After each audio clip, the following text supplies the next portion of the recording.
N'état de plus ardent, viens, n'état de plus dans ton cœur, viens, tel que tu es adoré, viens. Ce soir, j'aimerais un peu revenir en arrière, dire 3 vérités, et après, on va attendre que le Saint-Esprit fasse quelque chose. C'est OK comme ça? J'ai pas de notion, mais je crois qu'il voudrait faire quelque chose ce soir. J'ai l'impression que si vous avez de la joie, le Saint-Esprit aussi est heureux et peut agir. Tu comprends? Si moi, j'étais le Saint-Esprit, je suis certain que je voudrais même pas rentrer. Je ne suis pas le Saint-Esprit. Tout près, mais pas...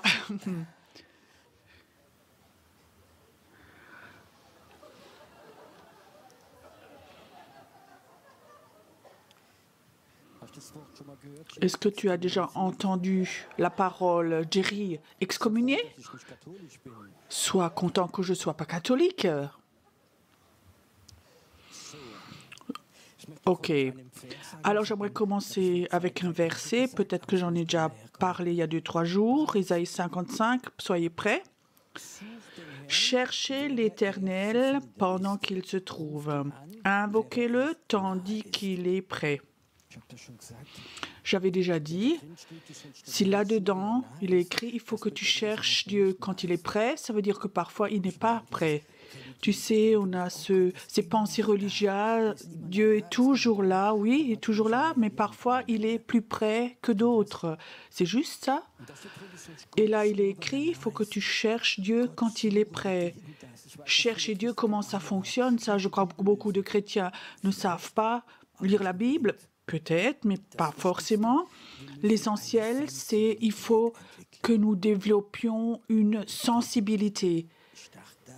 Est-ce que Dieu est fortement là, peu ou pas, ou c'est plus fort? Qu'est-ce que je pourrais faire? Ça devrait presque être ta prière quotidienne. Moi, j'ai un problème avec des gens insensibles, vous aussi. Il y a des chrétiens comme ça, il y a des gens qui sont comme ça, avec comme des gros sabots. Ça a aussi parfois à voir avec la religiosité. Il y a des gens qui ont appris comme ça des versets bibliques et puis ils les sortent comme ça, que ce soit le moment ou pas. Et ça, c'est peut-être l'inverse du Saint-Esprit. Vous savez que le Saint-Esprit est très sensible, que c'est un gentleman. Et quand il touche les gens, c'est avec une telle sensibilité. Le Saint-Esprit, c'est celui qui est sensible. Et si nous voulons être en communion avec lui, il faut que nous développions une sensibilité. Et chercher Dieu avec sensibilité, c'est comme une relation, c'est une relation. Cette relation avec Dieu, homme-Dieu, c'est comme homme-femme, c'est un peu pareil. Maintenant, je commence une fois avec une relation, un homme, une femme, comment doit être sa relation avec sa femme. Si un homme ne cherche que son épouse quand il a envie de coucher avec elle, Elfriede, tu es où? Est-ce que tu es au jardin? Est-ce que tu es à la cave? Elfriede, j'ai envie. Où tu es? Viens. Et il la cherche que quand il a besoin de quelque chose ou un besoin sexuel. Combien de temps est-ce que cette femme reste chez lui? Comment va être cette relation? Je crois que c'est quelque chose d'important. Pourquoi est-ce que nous cherchons Dieu? Imagine si un homme dit que cet homme la cherche et la femme dit qu'est-ce que tu as besoin? Il dit non, non, j'ai besoin de rien, je me réjouis juste d'être en communion, ça fait longtemps que je n'ai pas passé de temps avec toi, j'aimerais me promener avec toi. Est-ce que ce ne serait pas mieux pour la relation? Pas toujours chercher quelqu'un parce qu'on a besoin de quelque chose, parce qu'il veut quelque chose, mais chercher pour être en communion avec la personne. Dieu se souhaite une communion avec toi, avec moi. Et peut-être tu penses, comment est-ce que ce Dieu tellement saint, moi le petit rien du tout, veut être une relation, je me sens misérable, je me sens pas bien. Et Dieu dit, justement dans ces moments, je veux être en communion avec toi. Tu sais que Dieu a fait les humains pour être en communion avec eux. Dieu n'a pas fait les humains pour que les églises soient remplies, mais Dieu a tout d'abord créé l'humain pour être en communion avec lui. Et nous devons chercher Dieu pour cette relation. Si tu ne cherches que Dieu, parce que maintenant tu as des besoins, et tu cries à Dieu, aide-moi, aide ma fille, fais ceci, cela, et tu ne cherches que Dieu quand tu as un problème, alors ça va être difficile de trouver Dieu. C'est difficile ce que je vous dis? Et je crois l'inverse aussi, quand tu as une relation, si l'autre te cherche toujours quand il a besoin de quelque chose, alors tu n'as pas besoin forcément de te laisser trouver. Si tu cherches quelqu'un pour sa personne, pour être en communion avec toi parce que tu l'aimes bien, c'est une toute autre relation. Et je crois que c'est quelque chose que nous devions apprendre, surtout nous, les charismatiques, qui parfois, par enthousiasme, on veut faire, proclamer des choses. On veut avoir des temps où nous cherchons Dieu. Quand mes enfants étaient petits, j'ai 4 enfants et mon épouse était allée faire des achats, j'étais à la maison, donc je jouais à cache-cache avec eux. Les enfants avaient de la joie et moi aussi. Et à l'époque, on avait une maison avec 2 étages, avec plusieurs chambres. Alors, j'aimais me cacher dans tous les petits coins, dans l'armoire de mon épouse. Et alors, les enfants m'ont cherché. Et quand ils m'ont trouvé, tout d'un coup, on était tous les 4 dans l'armoire. De joie. Tu sais, on a sorti les habits et puis on les a remis avant que la maman revenait. Mais cette maison était remplie de cris d'enfants de joie. Mais je crois qu'ils avaient tellement de joie de me trouver et moi j'avais tellement de joie parce qu'ils m'ont trouvé moi. Quand ils viennent, papa, on t'a trouvé, waouh! C'était des moments merveilleux. Malheureusement, maintenant ils sont devenus trop grands. On casserait l'armoire maintenant. Et tu sais, comme sont les enfants, ils sont vite découragés. Alors, dans les 3-4 minutes, s'ils ne t'ont pas trouvé, oh, il est parti, il n'est plus là, papa, papa, tu es où, ça ne marche pas. Qu'est-ce que j'ai fait alors? Je les ai aidés. Miaou. Tu sais, dans mon armoire, sous le lit, peu importe où j'étais, j'ai remarqué ils étaient découragés. Alors ils abandonnent. Je ne voulais pas qu'ils abandonnent. Alors je me suis fait remarquer avec des bruits comme ça et je leur ai aidé pour me trouver. Et quand ils m'ont trouvé, la joie était encore plus grande. Qu'est-ce que je veux vous raconter avec ça? Tu sais, quand tu cherches Dieu, il se réjouit. Et quand tu le trouves, il se réjouit encore plus dans sa présence. Et si tu le cherches de tout ton cœur et tu ne le trouves pas, lui va t'aider. Parce que c'est un Dieu bon, un Père bon. Tu sais ce que dit la Bible? Celui qui cherche Dieu est déjà récompensé. C'est pas écrit quand tu le trouves, mais quand tu le cherches. Et je crois que c'est quelque chose que nous devions faire régulièrement, chercher Dieu, parce qu'on va avoir une récompense et on développe une sensibilité. Maintenant, c'est le moment où il est là. Maintenant, c'est le moment d'avoir une relation. Maintenant, c'est le moment où je demande quelque chose. Maintenant, c'est le moment où je peux prier quelque chose. C'est important quand tu as une discussion avec quelqu'un. Pendant des années, j'ai travaillé j'étais commercial et c'est important en tant que vendeur, tu développes une sensibilité. Quand est-ce que le client est prêt à signer? Si tu sens dans la relation, le client est prêt, il est convaincu, il faut qu'on le sente, alors tu peux lui dire, on fait le contrat, on signe, vous voulez signer? Et je peux te dire, c'est pas un problème, alors ça marche. Si tu demandes, s'il n'est pas convaincu, alors tu casses quelque chose. Et je crois que c'est important, cette sensibilité, de la trouver, de l'avoir. et dans la discussion de le demander quelque chose au bon moment. Je crois que cette communion avec Dieu, c'est important. Dans ma vie, parfois, j'ai vécu des choses où je ne comprenais pas toujours. Quand on était en Israël, on avait fait un séminaire, une école de prophètes. Alors, on prêche, on fait de l'adoration et tout.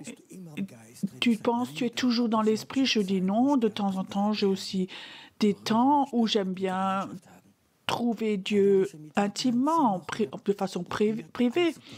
Et l'après-midi, j'étais dans ma chambre, j'essayais de le chercher, de le trouver. Je ne l'avais pas trouvé. Alors, tu es comme ça, tu es dans un hôtel, il y a 200 chrétiens, il y a de la louange et tu ne trouves pas Dieu. Et pendant 1 heure, peut-être, je l'ai cherché. Je dis, Seigneur, qu'est-ce qui se passe? Saint-Esprit, aide-moi. Alors, Saint-Esprit dit, sors du campement. Et je dis, c'est pas logique, Seigneur, ici, à la présence de Dieu. Il dit, sors du camp. Alors, je suis sortie de ce camp, de cet hôtel, et dit, rentre, va un peu dans le désert.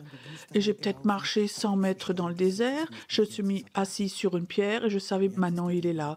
Maintenant, la présence de Dieu. Maintenant, je peux parler à mon Dieu. Je crois que c'est important. Il y a des gens, je peux que rencontrer Dieu quand je suis à une conférence et l'onction est là. Tu rencontres peut-être pas Dieu, tu sens l'onction.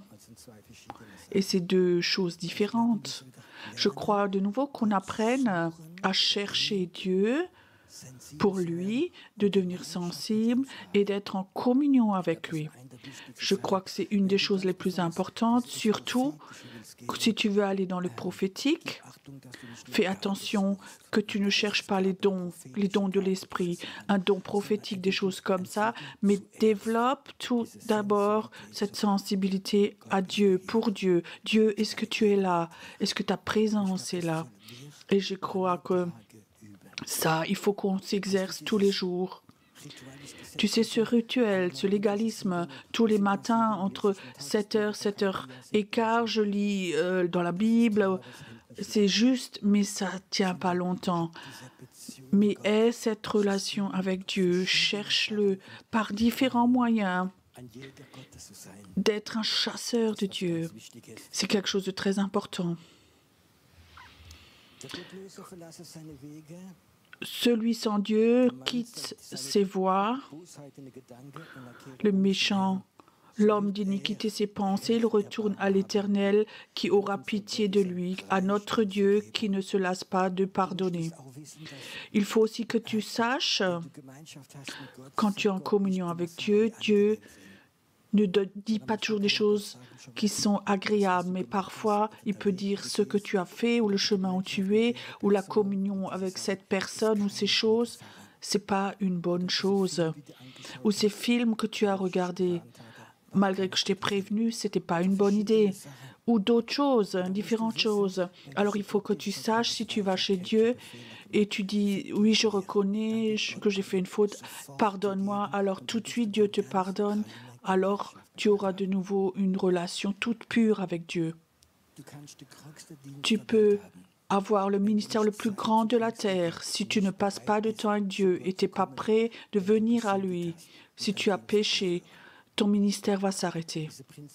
Ce principe ne va jamais s'enlever. Je crois que c'est important que nous apprenions. Il y a un Dieu, il est riche en compassion, en pardon. Il faut qu'on ait vraiment un cœur qui se repent toujours si on veut être en relation avec Dieu.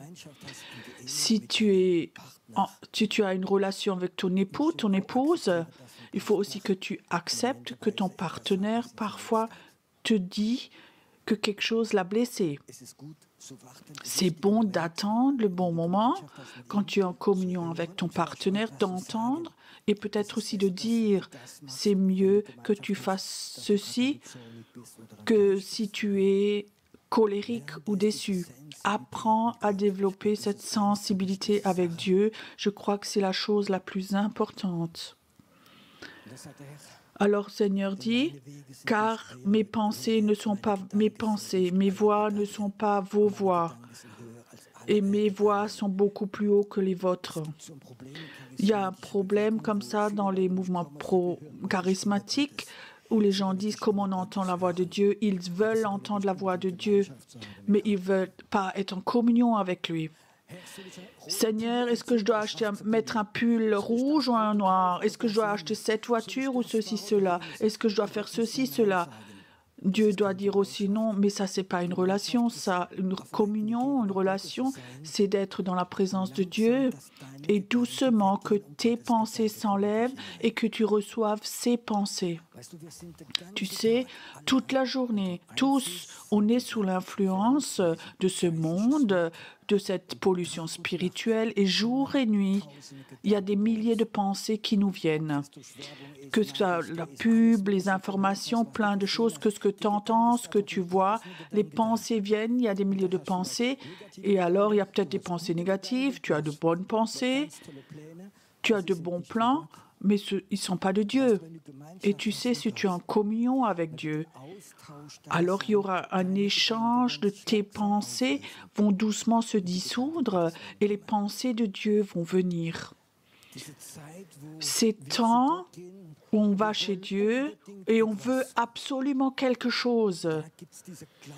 Alors il y a cet enseignement de foi, ces gens de foi, ils vont chez Dieu et je proclame l'année prochaine, j'ai une nouvelle Porsche rouge, elle doit être cette Porsche. Et ces options, je proclame, je raconte à tout le monde. Que ressent Dieu alors? Que ressent donc une maman quand la fille, elle vient, j'ai 15 ans maintenant et tu dois me donner un portable et tu dois me donner 50 € d'argent de poche. C'est écrit, c'est la loi, c'est écrit que tu dois me donner ça et ça. Alors la maman dit peut-être oui, je te le donne, mais que ressent la maman? Tu comprends? Ce ne serait pas plus beau si la fille venait chez la maman et elle est en communion avec elle. Elle lui aide peut-être à faire la vaisselle et dit « Maman, tu sais, j'aurais tellement envie d'un nouveau portable, le mien est cassé, tu sais donc j'en ai besoin. » La maman donnera avec joie, c'est autrement. C'est pas comme ça fait avec accusation. Je crois que nous devons nous développer une sensibilité avec Dieu pour être en communion avec lui. Alors nos pensées vont se dissoudre bout à bout. J'ai beaucoup de pensées de nature. Je suis quelqu'un qui planifie beaucoup. Des pensées viennent et tout de suite, je peux faire des plans, des idées. Je peux m'enthousiasmer de mes plans, de mes pensées et tout de suite, je voudrais commencer. Mais quand je suis dans la présence de Dieu, je remarque que presque toujours les pensées se dissolvent. Quand je passe un moment avec Dieu, alors je dis, qu'est-ce que j'avais comme pensée? Je les enlève de nouveau. Si je n'ai pas de communion avec Dieu, alors je vais essayer par mes propres pensées à faire passer mes plans. La Bible dit, il faut juste qu'on fasse les bonnes œuvres préparées d'avance par Dieu. C'est juste ça. Et ça, c'est dans cette mesure qu'on va l'avoir. Et nous, on est très loin de tout ça. Si je souhaite quelque chose, c'est un souhait de Dieu que cette année qui vient maintenant, que nous recevions beaucoup de pensées de Dieu, des pensées pour ta vie, pour tes plans, pour tes enfants, pour les gens qui se sont confiés, les plans de Dieu pour ton pays, pour des pays. Imagine si nous recevons les pensées de Dieu. Si les pensées de Dieu sont en nous et les plans de Dieu viennent et tu commences à prier, tu sais, le réveil n'est pas loin. Mais si nous, avec nos pensées, nos plans, on continue à vivre comme ça, je te dis, je te le promets, nous n'allons pas voir le réveil. Ce ne sera rien de prophétique, ça va être un chaos spirituel. Et parfois, vous avez aussi remarqué, ceux qui ont des groupes de prière comme ça, que ceux qui viennent dans le groupe de prière, peut-être à 8 personnes, alors pendant 1 heure, on prie dans toutes les directions. Parfois, dans le monde invisible, il y a ce chaos-là. Et quand plusieurs personnes se rassemblent, tout d'un coup, tu ne pries plus ce que tu voulais, mais tout d'un coup, tu reçois les pensées de Dieu. Alors, il y a plusieurs personnes, ils prient tous dans une direction et c'est tellement facile. Qu'est-ce qui s'est passé dans la prière, dans la présence de Dieu? Il y a tes pensées qui sont parties et les pensées de Dieu sont venues. C'est tellement important d'être en communion avec Dieu, d'être sensible, et tu vas voir les pensées de Dieu vont venir et remplacer les tiennes. Ça, c'est des points que Dieu voudrait nous montrer. Et ces idées, si on accepte ces points, si on les laisse rentrer, alors j'aimerais vous parler de promesses. Vous êtes prêts maintenant? Mhm.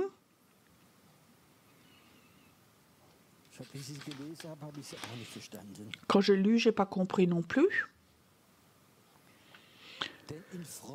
Oui, vous sortirez avec joie et vous serez conduits en paix. Est-ce que vous pouvez accepter ça? Quand vous rentrez à la maison, après l'école biblique, dans la joie, vous allez rentrer. Et cet esprit de paix, vous allez venir sur vous. Et alors ça vient. Ce soir, la Bible s'appelle, donc la prédication s'appelle Miracle. Les montagnes et les collines éclateront d'allégresse devant vous et tous les arbres de la campagne battront des mains. Oh, tu penses, oui, c'est une belle image. C'est plus qu'une image. Je crois qu'en la gloire de Dieu est posée sur des personnes, que la nature le sent et le voit. Quand les gens qui sont occultes, la dernière fois j'ai parlé avec quelqu'un, tu sais, une fois j'ai invité une personne très occulte chez moi à la maison. Le soir, les fleurs étaient mortes. Est-ce que vous pouvez croire ce genre de choses? Quand la gloire de Dieu est sur toi, normalement, les fleurs, les plantes devraient grandir, être belles, parce que quelque chose est là. Là, il est écrit que les arbres éclatent de joie. La nature se transforme. Quand la gloire de Dieu vient sur ses enfants, ça commence à recevoir les pensées de Dieu. Quand les pensées de Dieu viennent, les tiennes sont parties, tu vas voir la gloire de Dieu va venir et tu verras même la nature va se transformer. Il y a un film qui s'appelait Transformation, peut-être certains d'entre vous l'avaient vu, où il y avait un réveil dans beaucoup de pays et ils décrivent que toute la nature s'est transformée. Dans un pays où les carottes n'étaient jamais plus grands que 10 cm, où pendant un an après, ils ont ramené des camions, tout d'un coup, les carottes étaient aussi grandes que l'avant-bras. Et ils avaient 12 camions de 20 tonnes de légumes qu'ils ont livrés. Tellement le pays s'est transformé parce qu'il y avait le réveil. Pendant le réveil, c'est quand les hommes et les femmes, la gloire de Dieu est posée sur les... Et je crois que c'est quelque chose que Dieu, des promesses qu'il voudrait nous donner. Au lieu d'épines, s'élèvera le cyprès. Au lieu de la ronce, croîtra le myrte. Et ce sera pour l'Éternel une gloire. Tu sais, l'ortie ne pousse que là, il y a de la saleté. Et s'il y a quelque part, il y a des orties, tu vas quelque part, tu sais qu'il y a beaucoup de saleté dans le sol. La nature va se transformer. Ce sera pour l'Éternel une gloire et un monument perpétuel, impérissable. Si la nature se transforme, si la bénédiction de Dieu vient, si cette pollution spirituelle s'enlève, alors Dieu est glorifié avec cela. Et ça, c'est un signe du réveil. Maintenant, j'aimerais te demander de promesses. Est-ce que c'est quelque chose que tu peux que voir prophétiquement ou voir prophétiquement? Est-ce que tu peux croire que Dieu veut poser de sa gloire sur toi, que là où tu es, que quelque chose se transforme? Il y a certaines choses où, au départ, je ne pouvais pas comprendre, des choses que les gens me racontaient, mais il y a tellement de gens qui m'ont raconté, peu importe où j'étais, Pierrot, je ne comprends pas, tu es rentré dans la salle et l'atmosphère de la salle s'était transformée. Je pensais, oui, elle exagère, mais il y a différentes personnes qui étaient sensibles, qui me disaient, quand tu rentres dans la chambre, avant que tu prennes le micro, il y a quelque chose qui se transforme dans la salle. Est-ce que tu crois cela?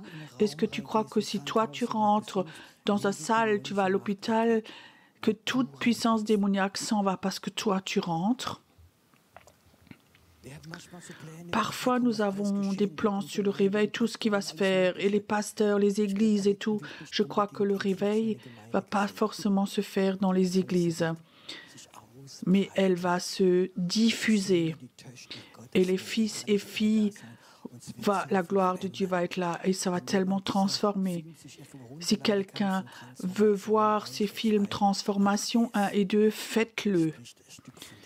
Ça parle de cela, que tout un pays peut se transformer quand des hommes et des femmes de Dieu enlèvent leurs plans, se repentent, sont en communion avec Dieu. Il ne faut pas que tu sois un super grand orateur. Pierre, quand Jésus est parti à Jérusalem, se promène et son ombre a guéri les malades. Tu peux imaginer ça? Les malades sont là, couchés, là devant, tu n'as même pas besoin de prier, ton ombre les guérit. Que tu achètes, fais des achats à Aldi, ou tu es à la caisse, et tout d'un coup, les gens devant et derrière toi sont guéris. Tu ne pries même pas. La présence de Dieu qui est posée sur toi. Je veux dire prophétiquement, on va rentrer dans un temps où Dieu va poser sa présence sur les personnes, sa gloire. Ils vont faire peu de choses et ça va avoir beaucoup, beaucoup de fruits. Est-ce que tu veux être une telle personne? Pas chacun de nous est évangéliste et veut parler dans les rues, pas pendant... Il y en a qui veulent prier pendant 10 heures et rien ne se fait. Que la présence de Dieu est posée sur toi et les démons doivent partir. J'ai beaucoup prêché dans les chapiteaux des hommes d'affaires. J'étais invité à donner mon témoignage, à prêcher. Et il y avait une tradition comme ça, elle n'est pas mauvaise. Donc, ils se rencontrent à 8 heures avec un repas. Et tu peux donc témoigner, après ils prient pour des personnes. Et ils avaient toujours le souhait de me demander, tu peux venir 2 heures avant? Parce qu'en tant que collaborateur, on se rassemble et on prie ensemble. J'y suis allée plusieurs fois. Alors tu sais, quand tu as 400-500 kilomètres à faire avant, il faut que tu sois 2 heures avant. Et après, ça dure 3 heures. Tu parles avec des gens, il faut que tu rentres de nouveau 4 heures. C'est souvent un boulot de 12-13 heures, tout ça. Bien sûr, au début, je le faisais. Donc, j'étais avant 2 heures. Et on s'est donné la main, on a prié pour beaucoup de choses. Et la majorité du temps, on a prié que toute puissance démoniaque s'en va. Alors, j'ai dit une fois à Dieu, est-ce que je dois faire ça? Alors, Dieu a dit, quand toi, avec gloire de Dieu, tu vas dans une salle, aucune puissance démoniaque peut rester, ils doivent partir. Et j'ai cette foi, quand la gloire de Dieu est là, tu rentres dans une salle, ils partent.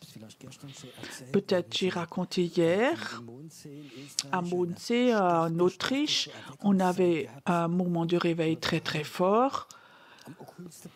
On était à l'endroit le plus occulte de la ville. Il y avait un château et là, j'avais une chambre dans l'hôtel à côté de ce château. Je rentre dans ma chambre, dans cet hôtel, je peux te dire, il y avait une concentration de démons ici, vraiment. Je pensais, tous les démons du château devaient être dans ma chambre. Maintenant, tu viens, tu es fatigué, tu as voyagé, tu poses ta valise, tu rentres, tu dis, oh, c'est plein de démons ici. Alors, je me suis simplement assis sur le canapé. 10 minutes, j'ai rien fait. Et ils me regardaient. Et je les regarde. Pendant tout un moment, je voulais les voir. Tu sais, quand tu es dans la présence de Dieu, tu commences à voir de plus en plus, des grands, des petits, ils étaient tous là. Tu sais, on n'a pas toujours la chance de voir des démons en même temps. C'est de plus en plus rare dans l'Église. Donc j'étais là dans cette chambre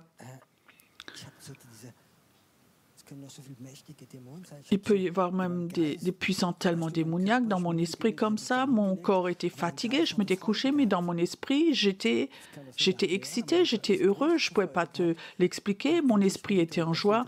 Enfin, de nouveau, quelque chose d'intéressant à faire. Mais ma première pensée, je ne vais pas prier. Je ne vais pas prier. Je vais les chatouiller autrement. Et j'étais là un moment et j'ai commencé tout simplement à chanter. Je t'aime, Seigneur, nul n'est comme toi. Donc 5 minutes, j'ai chanté comme ça et tout d'un coup, je sentais comme s'il se fermait les oreilles. Peut-être au 4e, 3e strophe, tout d'un coup, ils sont tous partis. Et alors la gloire de Dieu est venue dans la chambre puissamment. Il y avait des anges dans la chambre aussi. Et je savais, on va avoir la vraie victoire. On va vraiment voir la gloire de Dieu et on l'a vu. Pour l'Autriche, c'était super rempli la salle. Ils venaient de partout. Et je crois que Dieu veut donner nos pensées dans toutes les situations. Les promesses de Dieu, quand vous apprenez à chercher Dieu, quand on développe cette sensibilité avec lui, quand nous sommes prêts à tout moment à nous repentir dans notre vie. Tu sais, on vit dans un monde, j'ai remarqué les derniers temps, que plus personne ne voudrait montrer ses fautes. J'ai remarqué, vous connaissez aussi, quelqu'un te prend la priorité ou des choses comme ça. J'ai rarement vécu que quelqu'un dit « excuse-moi ». Tout de suite, tu dis « oui, ça peut arriver à tout le monde ». Mais si tu disais « tu reçois encore tout le reste ». Les gens sont arrivés au point orgueilleux et parfois aussi les chrétiens. Et aujourd'hui, si tu remarques, si tu es pasteur, que certaines personnes dans l'Église, alors tu ne peux pas simplement aller chez le frère. OK, frère, c'est pas OK ce que tu fais. 50% tu as de chances qu'ils te disent, pasteur, écoute, il y a assez d'églises pour que j'aille ailleurs. Il faut que tu apprennes à avoir cette sagesse, d'avoir le bon moment, de lui parler avec amour. Je crois que Dieu aussi voudrait venir et parce qu'il nous cherche aussi et nous dire ceci et cela, il faut que tu le changes. Est-ce que tu es prêt à faire cela?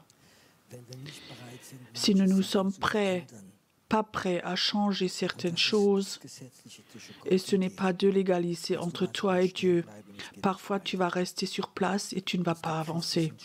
Il y a des chrétiens, 10 ans, ils sont restés sur place, pas de croissance, parce qu'ils n'étaient pas prêts à mettre en ordre ce que Dieu leur avait dit, pas ce que le pasteur avait dit, mais ce que le Saint-Esprit te montre dans son intimité avec lui. Les gens pensent, si tu trouves Dieu, il doit te bénir. Non, il ne doit pas forcément te bénir. Je peux te dire, moi je suis reconnaissant à chaque fois quand ils me disent que je fais quelque chose de faux. C'est mon désir le plus profond de mon cœur où je dis, Seigneur, ça fait mal, mais merci, je vais le faire. Se repentir au début, ça ne fait pas de joie, c'est pas de la joie, mais c'est juste. On a des temps où le Saint-Esprit veut venir fortement dans ce domaine de sagesse, de se repentir, et ça va purifier nos pensées et elles vont devenir bonnes. Moi, j'ai une soif de moins prêcher et d'avoir plus de gloire de Dieu. Vous aussi? De parler moins ou de ne pas parler du tout. Smithsworth souvent voyageait dans le train.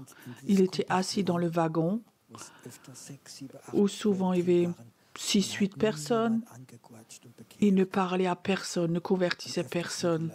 Et souvent les gens dans le wagon tombaient sur leurs genoux, commençaient à pleurer, à se repentir. Pourquoi?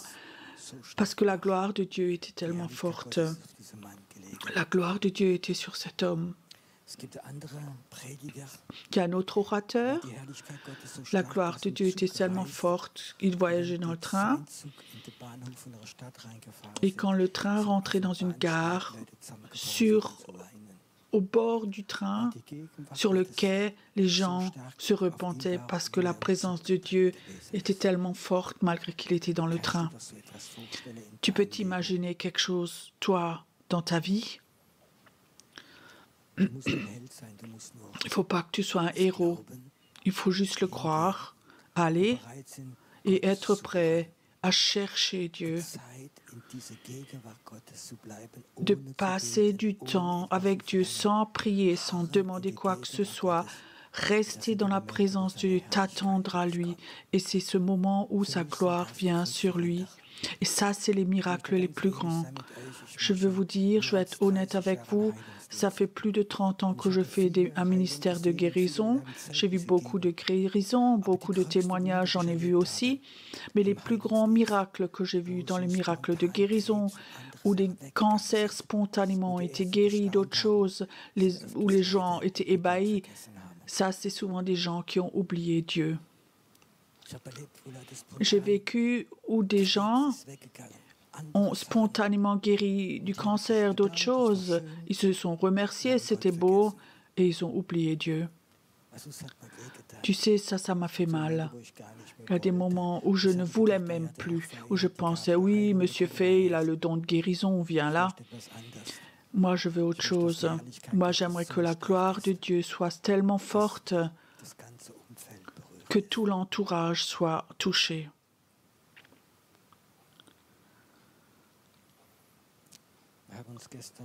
Hier, nous sommes entretenus avec quelques personnes et une personne disait, le jour d'après,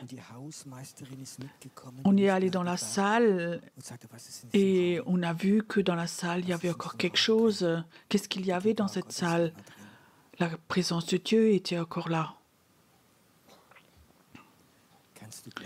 Est-ce que tu peux croire quand la gloire de Dieu ce soir se pose sur toi ici et tu sors, que tout le temps la gloire de Dieu sera encore sur ta chaise? Est-ce que tu peux croire quand la gloire de Dieu est posée sur toi, que si tu es quelque part chez un médecin ou quelque part d'autre dans une salle d'attente et tu es en communion avec Dieu, et tu sors, et la prochaine personne qui vient s'assied sur ta chaise, que tout d'un coup Dieu parle à ces personnes. Ça, c'est une dimension que nous ne connaissons pas ou peu. Tu sais, on est toujours encore dans ces vieilles dimensions, donner des tracts, prêcher, inviter les gens dans l'église. Je peux te dire, quand le réveil vient, beaucoup de ces choses, on va les oublier. La gloire de Dieu va le faire.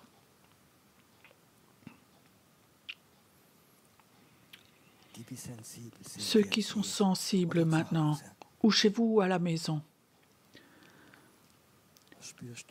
est-ce que tu sens dans la salle? Est-ce que tu le sens? Si tu es sensible, ce Dieu, qu'est-ce qu'il voudrait faire? Tu dis oui, j'aimerais te le donner. C'est une promesse de Dieu. C'est pas quelque chose, un truc de Pierrot maintenant, une invention, mais je suis là. J'aimerais commencer que poser sur ta vie, sur ton chemin. Si tu me cherches de tout ton cœur et tu passes du temps avec moi, alors tes pensées vont devenir de plus en plus petites et les pensées de Dieu vont devenir plus grandes. La présence de Dieu, la gloire de Dieu ne peut pas rester sur nous parfois parce qu'on n'a pas les pensées de Dieu, parce que nous avons nos pensées.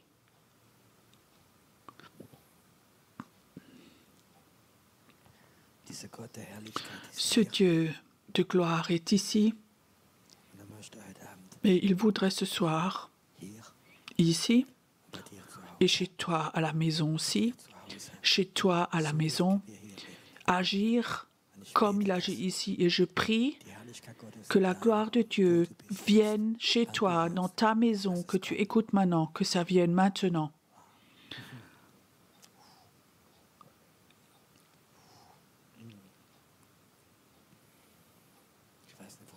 Je ne sais pas pourquoi. Commence simplement maintenant à inspirer. Et tout au fond de ton cœur de dire oui, je veux cela. Oui, je veux cela. Je le veux. Peu importe ce que ça coûte, moi je le veux. Je le veux. Que ta présence, ta gloire soit posée sur moi. Moi, je veux.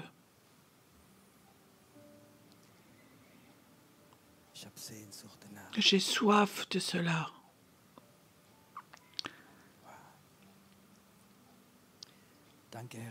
Merci Seigneur que tu commences maintenant à te poser sur des personnes. Que maintenant tu viennes et tu te poses simplement sur les personnes.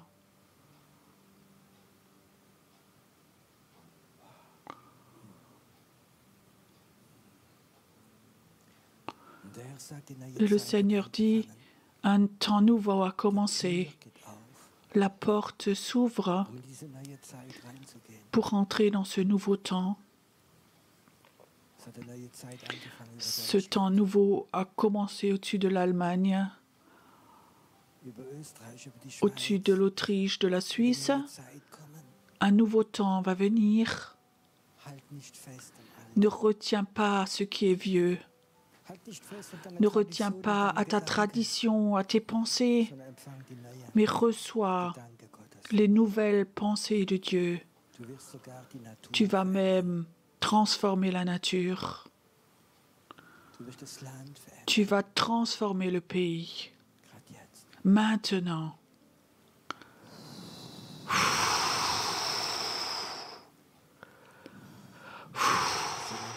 Il y a quelqu'un qui est là maintenant. Ça fait des semaines que tu es fatigué, que tu souffres de fatigue. Ce n'est pas corporellement, c'est un esprit de fatigue. Et il voudrait empêcher que tu passes au travers de cette porte ce soir. Et je brise maintenant, au Jésus, cet esprit de fatigue, aussi chez quelqu'un qui a un esprit de faiblesse.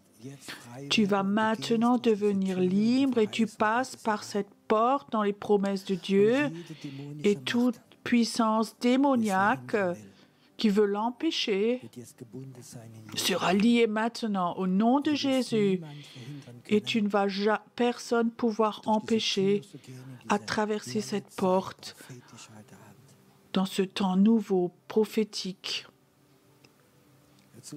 Écoute maintenant, j'aimerais que tu le vois dans l'esprit, il y a une porte qui est ouverte maintenant. Il y a une porte qui est ouverte.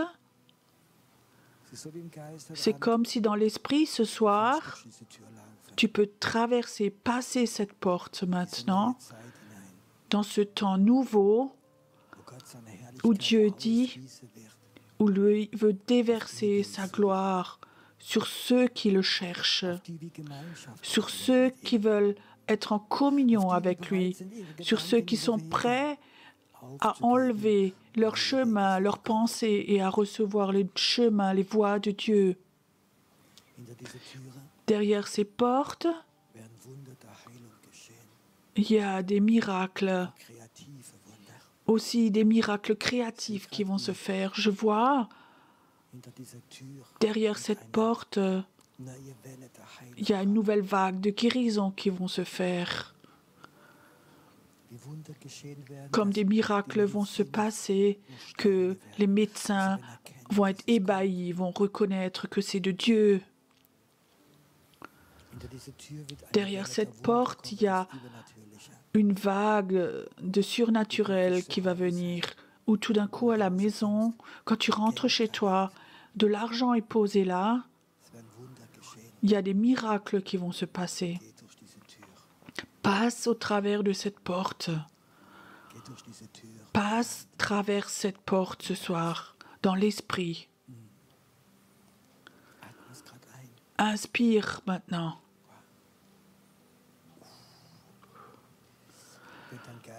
Si ton esprit traverse cette porte, maintenant, tu es dans un autre endroit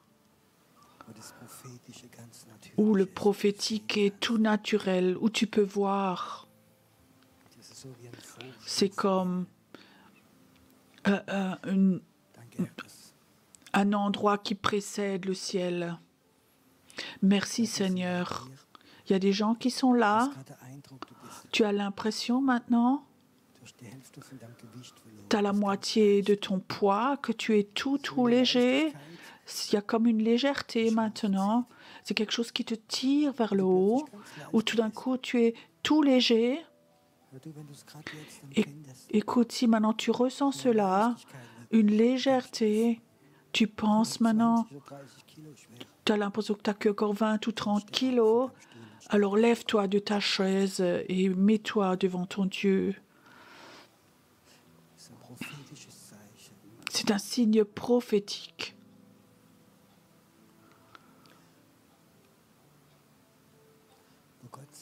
Où Dieu dit, tu vas voler dans l'esprit.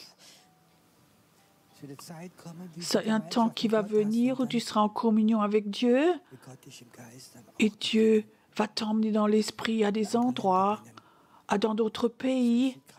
Ça se passe maintenant. Quelque chose te tire vers le haut. Ça te tire vers le haut. Et la douleur du passé va être partie. Je vois que ces gens qui sont debout, qui ont des profondes douleurs, blessures dans leur cœur du passé. Je vois des aigles comme ça, où les aigles sont cassés.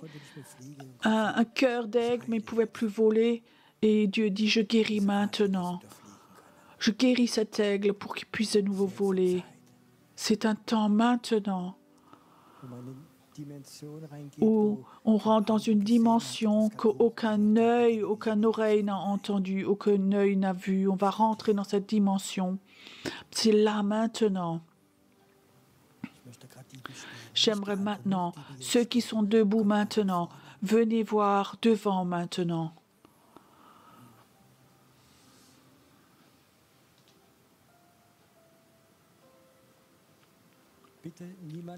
S'il vous plaît, pas se lever maintenant et venir. Je ne veux pas troubler le Saint-Esprit maintenant.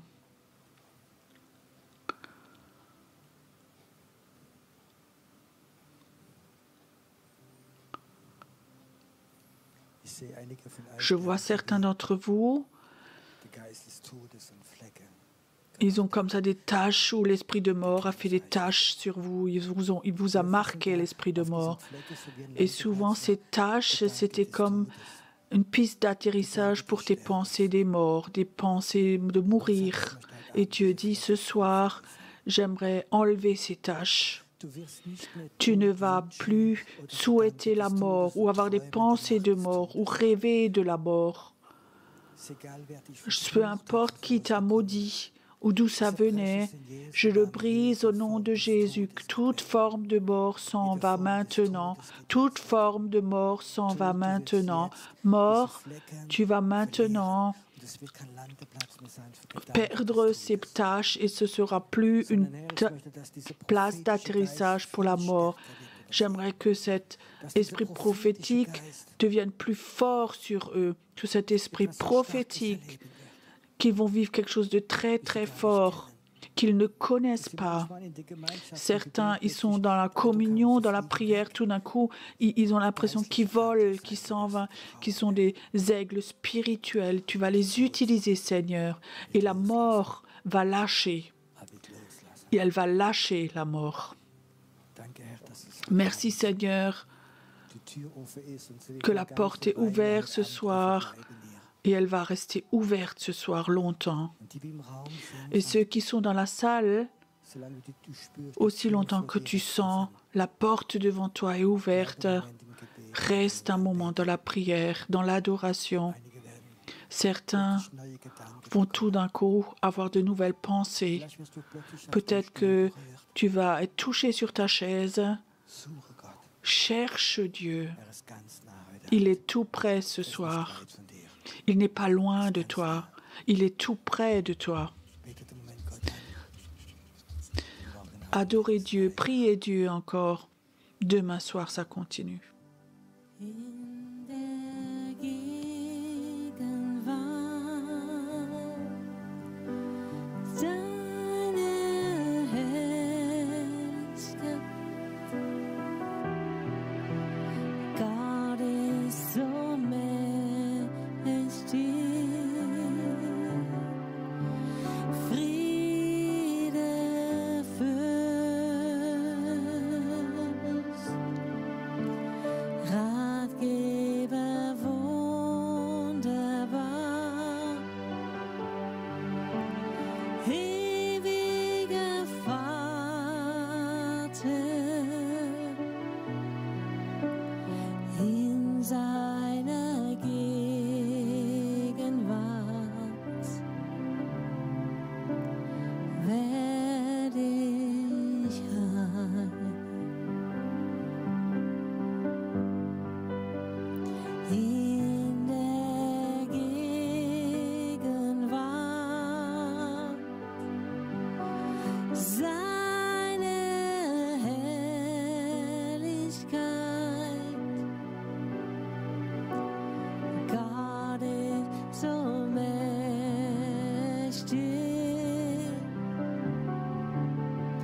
Friede, Fürst,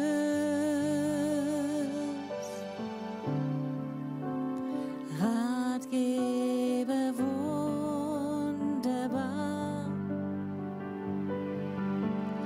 ewiger Vater,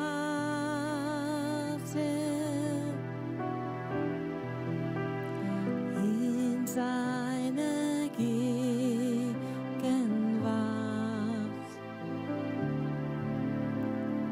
werd ich heil.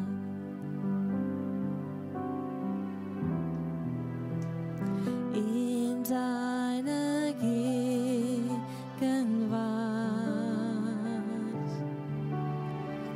werd ich heil.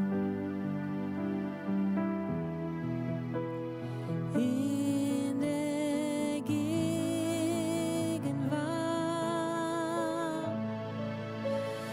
seiner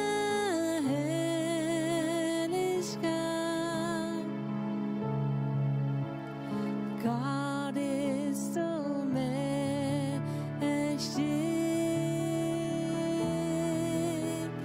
Friede, Fürst,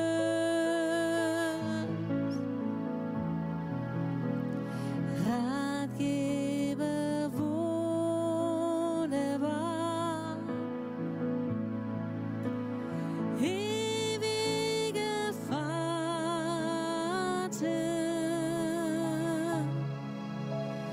in seiner Gegenwart werd ich heil. Ja, in deiner Gegenwart werd ich heil.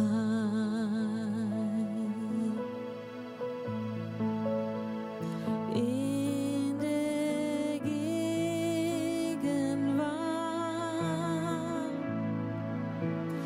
seiner Herrlichkeit. Gott ist so mächtig.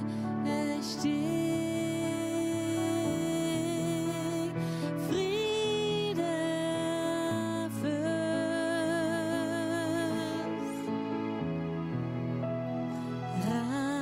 Ratgeber, wunderbar, ewiger Vater,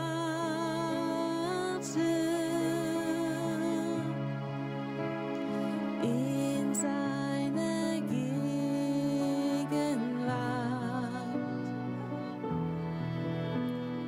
werd ich heil. In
ein, von Kopf bis Fuß.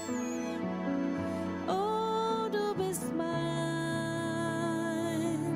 und ich bin dein.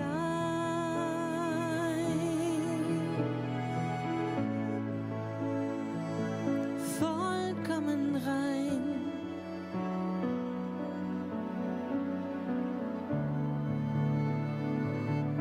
Du bist der Erste und der Letzte und der Vollkommene.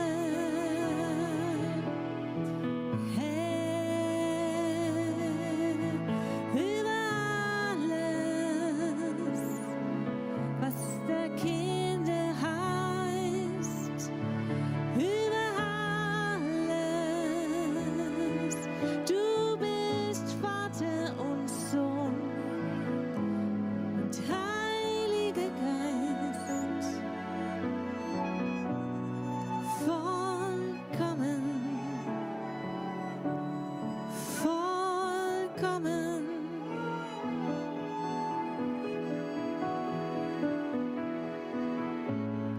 Ganz nah bei dir und du bei mir,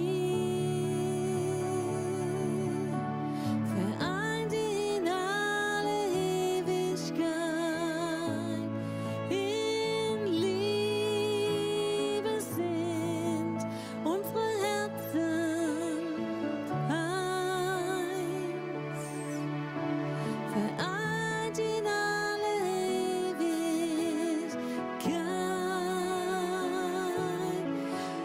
für immer in Ewigkeit,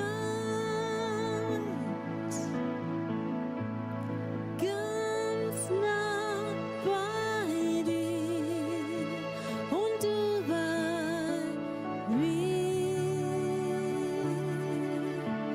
Vereint in alle Ewigkeit, in Liebe sind unsere Herzen eins.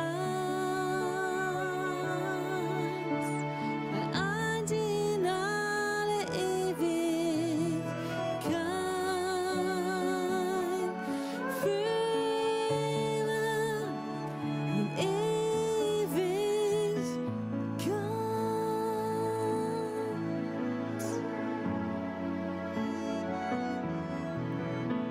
für immer in Ewigkeit.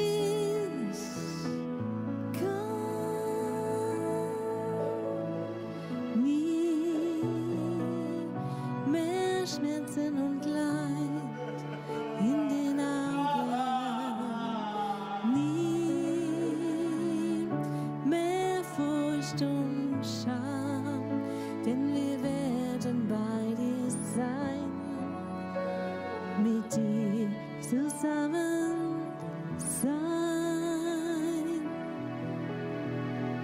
Nie mehr Schmerzen und Leid in den Augen, nie mehr Furcht und Scham, denn wir werden bei dir sein, mit dir zusammen sein.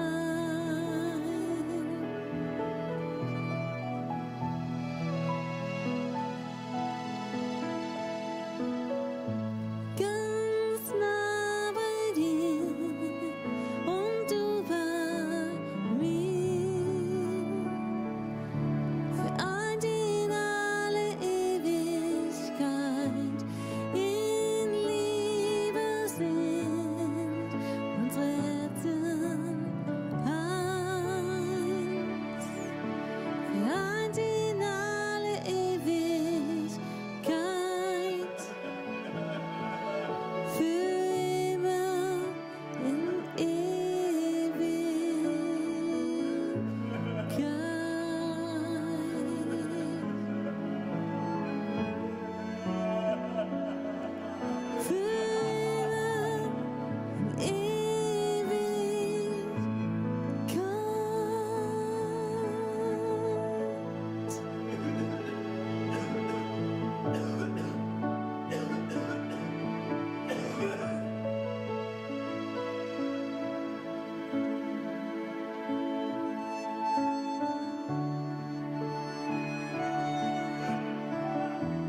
Ich stehe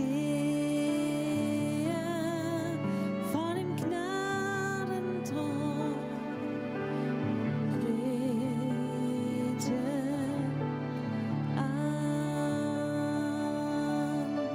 Ich sehe den Vater und den Sohn, das Opferlamm.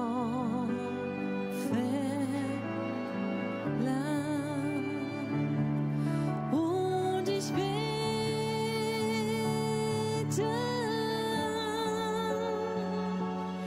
ja, ich bete an.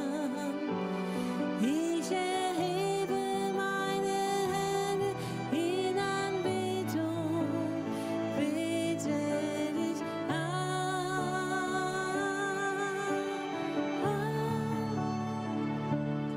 Ja, ich bete an. Ja, ich bete an. Ich erhebe meine Hände in Anbetung und bete dich an.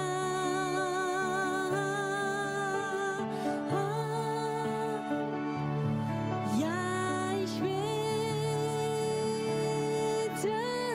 an.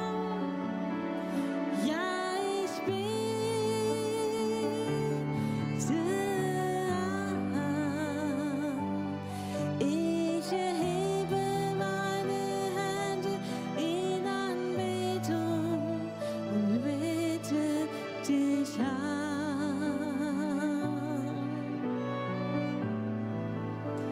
Ich bete dich an.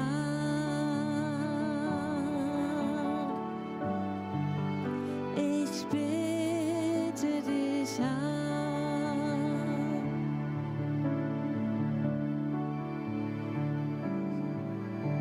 Ich stehe vor dem Gnadenthron und bete an.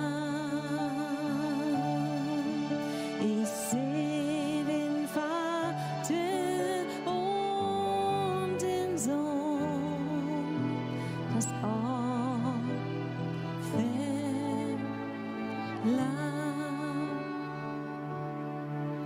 Ich stehe vor dem Gnadenthron und bete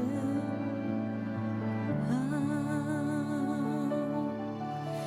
Ich sehe den Vater und den Sohn, das Opferlamm.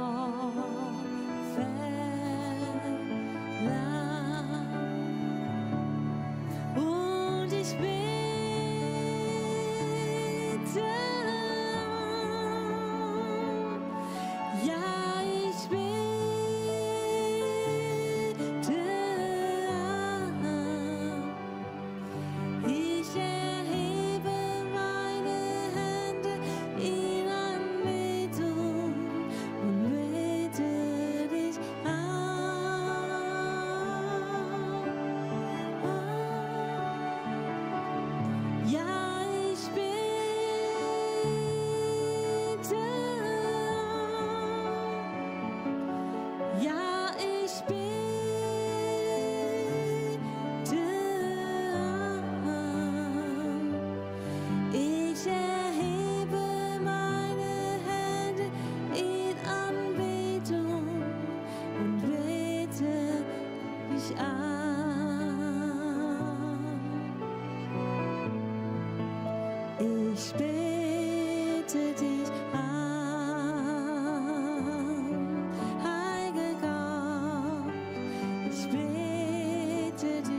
Lass dein Lebenswasser fließen über mich.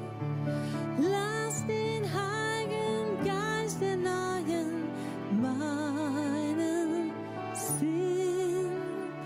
Du befiehlst und jeder Sturm beruhigt sich. Alle meine Lasten werfe ich nun auf dich.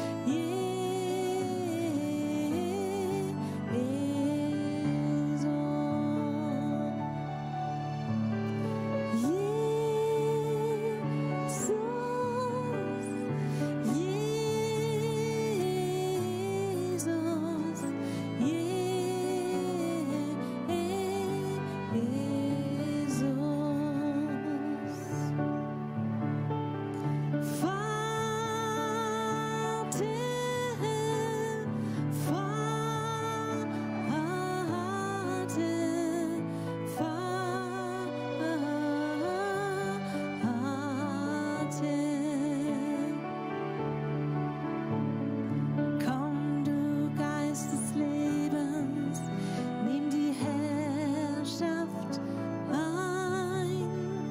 Du befehlst und jeder Sturm beruhigt sich. Alle meine Lasten werfe ich auf dich.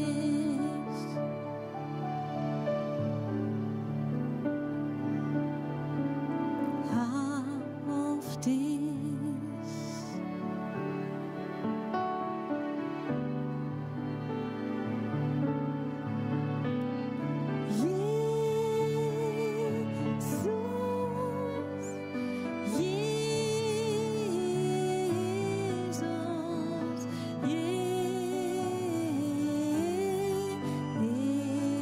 Jesus, du mein Heiland. Jesus,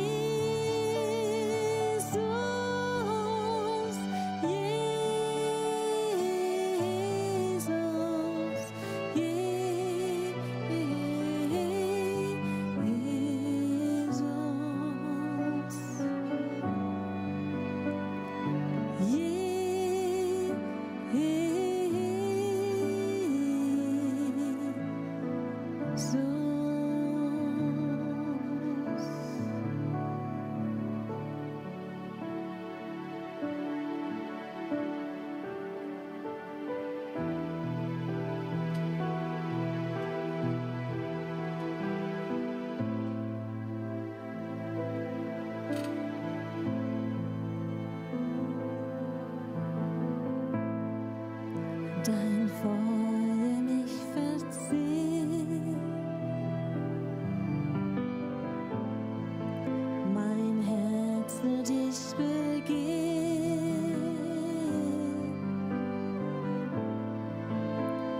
denn ich liebe dich so sehr, oh Herr.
Dein Thron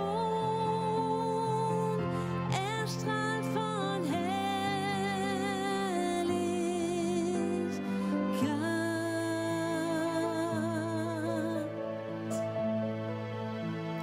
Ich bin dein in Ewigkeit.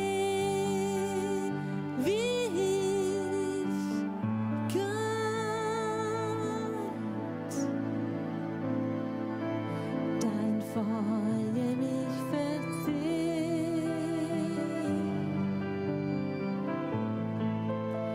mein Herz nur dich begehrt,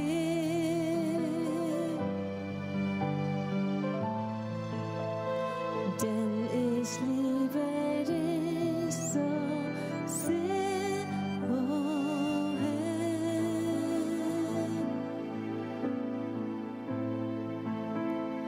Du erfüllst mein Sein, mein Trost bist du allein.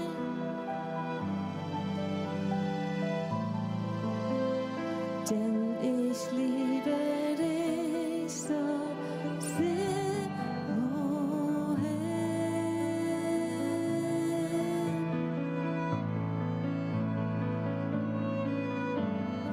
Ehre sei dem Lamm.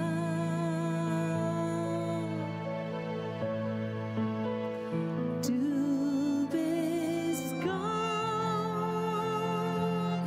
von Anfang an.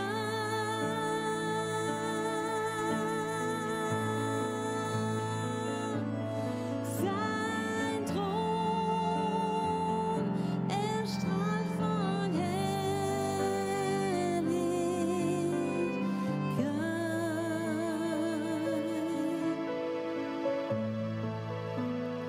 Ich bin dein in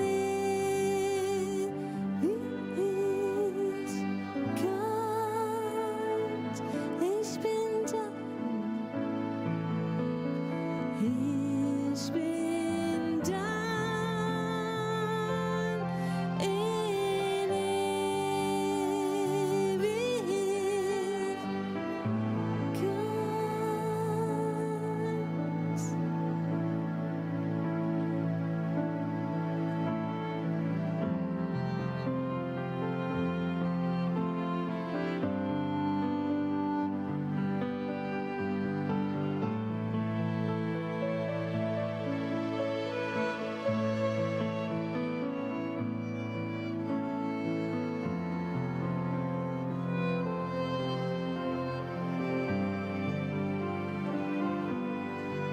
Kommst mit deinem Feuer über mich.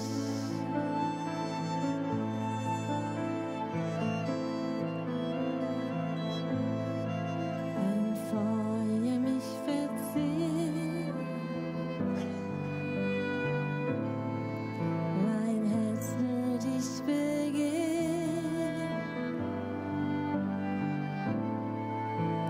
denn ich liebe dich so sehr, oh Herr. El Shaddai, Adonai.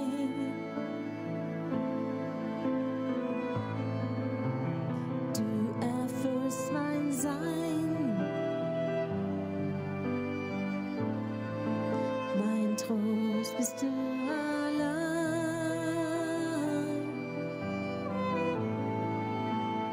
Denn ich liebe dich so sehr, oh Herr.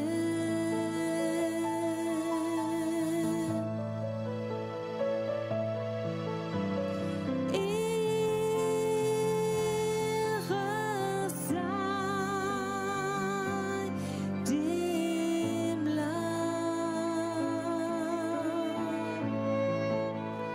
Du bist Gott von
Ich bete dich an.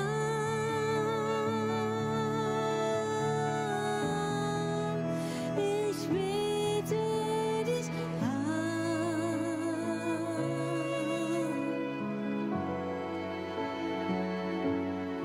Dich allein anzubeten ist meines Lebens Sinn.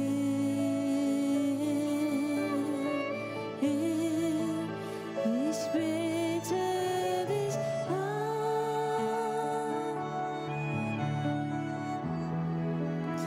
Ich bete dich an.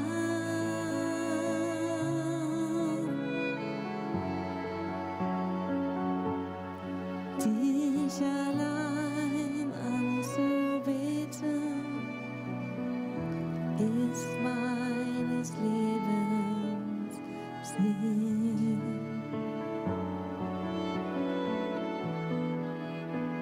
Ist meines Lebens Sinn.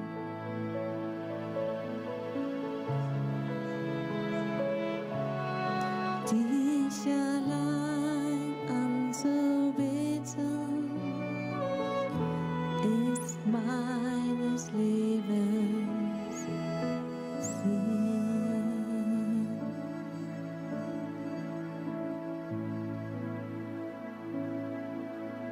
Dich allein anzubeten ist meines Lebens Sinn. Ich bete dich an. Oh, ich bete dich an. Jesus,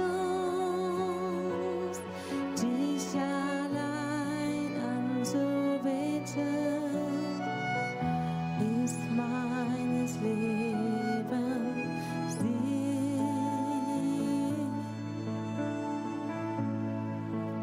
Ich bete dich an.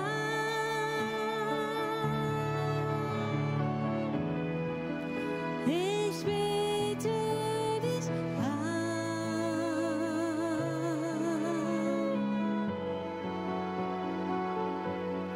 Dich allein anzubeten ist meines Lebens Sinn.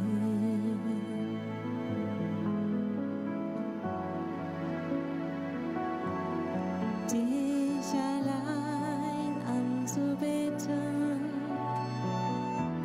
ist meines Lebens Sinn.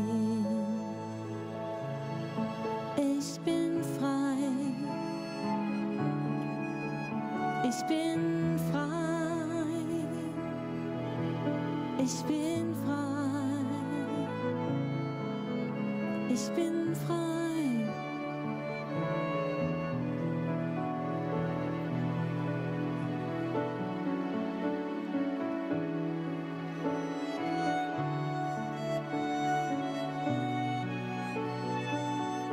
Frei durch deine Wunden, frei durch dein Blut, frei gemacht durch dich.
Ich komme herein, ich klopfe an, du tust mir auf. Und staunend stehe ich vor dir, mein Retter, mein Jesus, mein Geliebter. In deinem Feuer will ich stehen,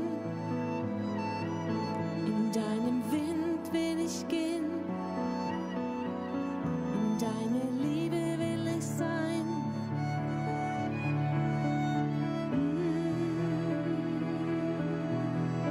In deinem Feuer will ich stehen, in deinem Wind will ich gehen, in deiner Liebe will ich sein, in deine Herrlichkeit wandern, in deinem Feuer will ich stehen, in deinem Wind will ich gehen, in deiner Liebe will ich sein, von deiner Herrlichkeit bedeckt. In deinem Feuer will ich stehen, in deinem Wind will ich gehen, in deiner Liebe will ich sein, bedeckt von deiner Herrlichkeit.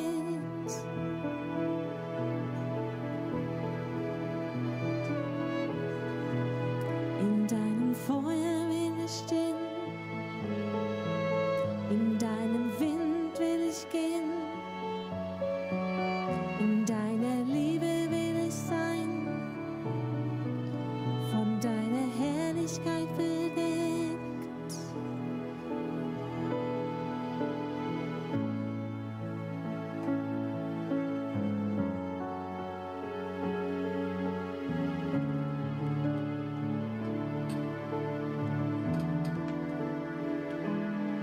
In deinem Feuer will ich stehen, in deinem Wind will ich gehen, in deiner Liebe will ich sein. Führe mich hinein, die Tür steht weit offen. Die Tür steht weit offen.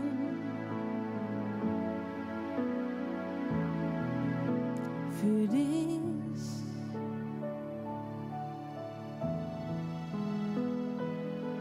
In deinem Feuer will ich stehen, in deinem Wind will ich gehen, in deiner Liebe will ich sein, bedeckt von deiner Herrlichkeit.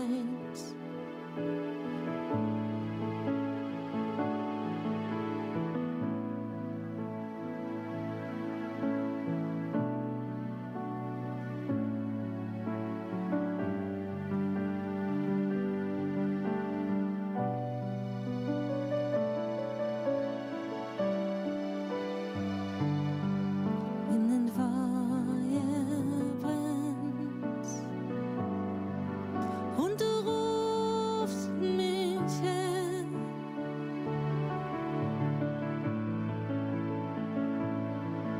wenn ein Feuer brennt in mir, oh, du rufst mich her in deine Gegenwart. Wenn ein Feuer brennt in mir und du rufst mich und du suchst mich, dann werden Wunder wahr. Heilung fließt von dir. Da werden Wunder wahr und Ketten werden gesprengt und Ketten werden gesprengt, weil du es bist. Du rufst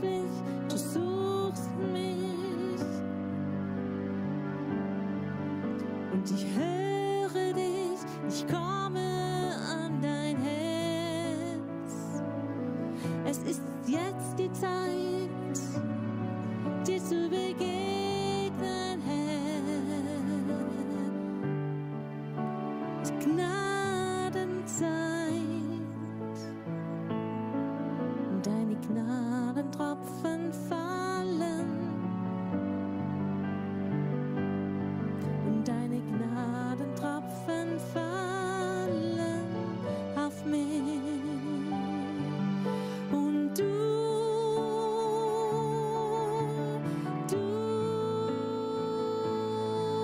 machst den Unterschied für mich. Und du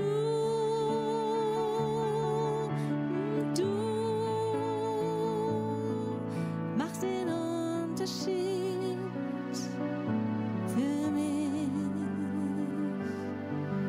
Und ich renne und ich laufe an dein Herz, an dein Herz, an dein Herz. Der ganze Himmel freut sich, der ganze Himmel freut sich über dich. So komm, geh durch die Tür, sie ist offen.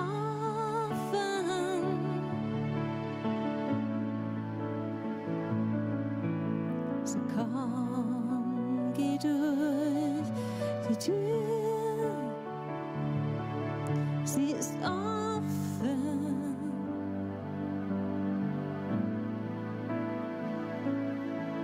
Sie ist offen.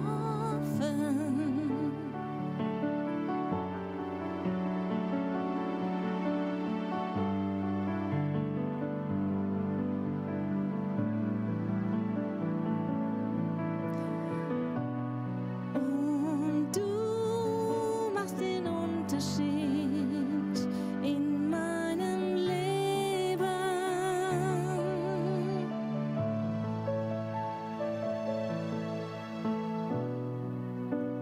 Und du machst den Unterschied in meinem Leben.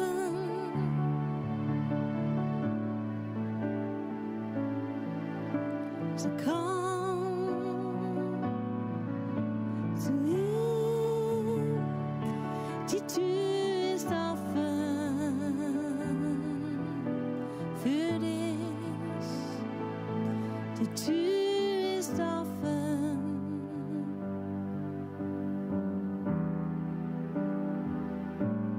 für dich.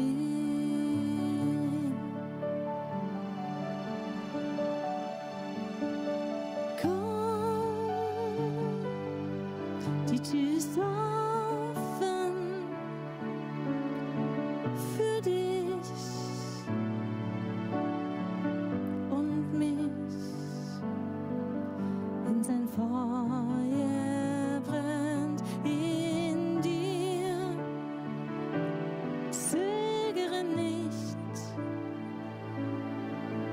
Wenn sein Feuer brennt in dir, zögere nicht und komm zum Gnadenthron.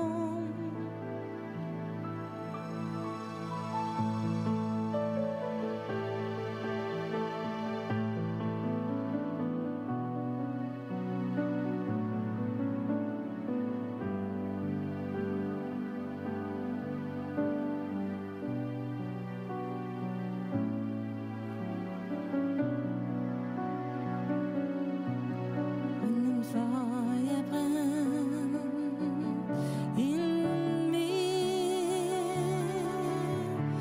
dann kannst du tun,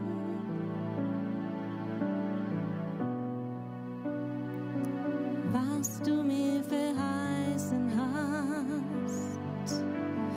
Dann kannst du tun,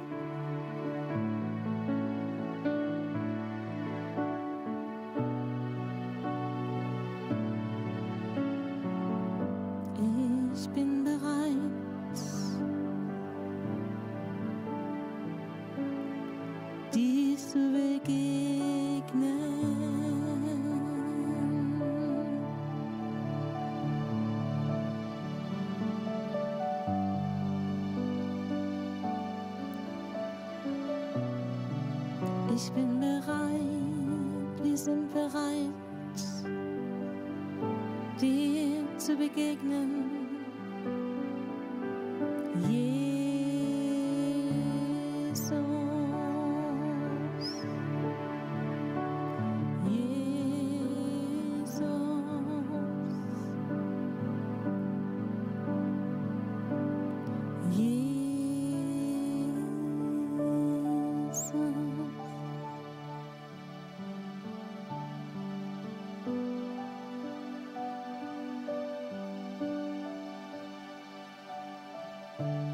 Wir sind bereit, dir zu begegnen.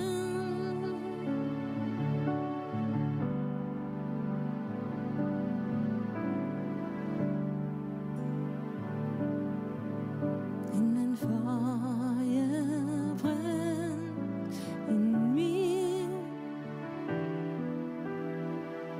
und ich kann dich sehen.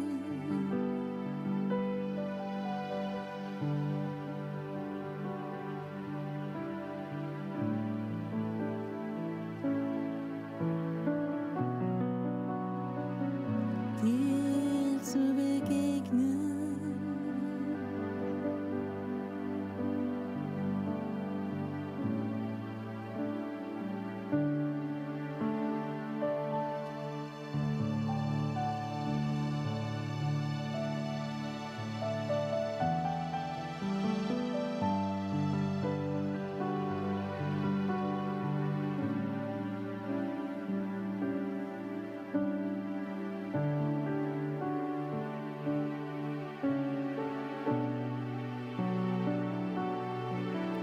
Wenn ein Feuer brennt,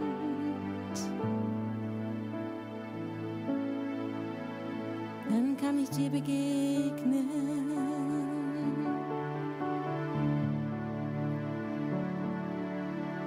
Und ich such dich, Herr, wo bist du?